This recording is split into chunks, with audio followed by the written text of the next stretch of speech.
কি হৈ আছে এইটো অসমত অকল অসমতে নহয় অল ইণ্ডিয়াটো এনেকৈ হৈ আছে হেতু ৰখিবৰ কাৰণে আপোনালোকক উঠিব লাগিব ইয়াত হিন্দু মুছলমান মছজিদ মন্দিৰ ঘাই মাথা এইবিলাক মানিব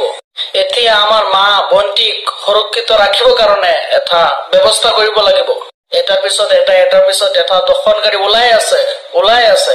আমাৰ মা বন্তিক কোনো ইজ্জত নাই নেকি তাই হিন্দু হোক মুছলমান হোক মই কোনো হিন্দুক কোৱা নাই মুছলমানক কোৱা নাই মন মানুহক কৈছো এটা নিয়ম ওলাব লাগিব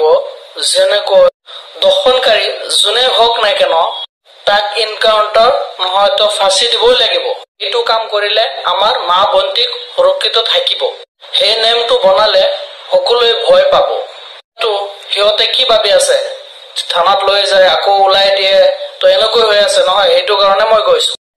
হিন্দু মুছলিম এক সাইডত ৰাখক অকল মানৱ জাতক যেকোনো আছে নহয় মানৱ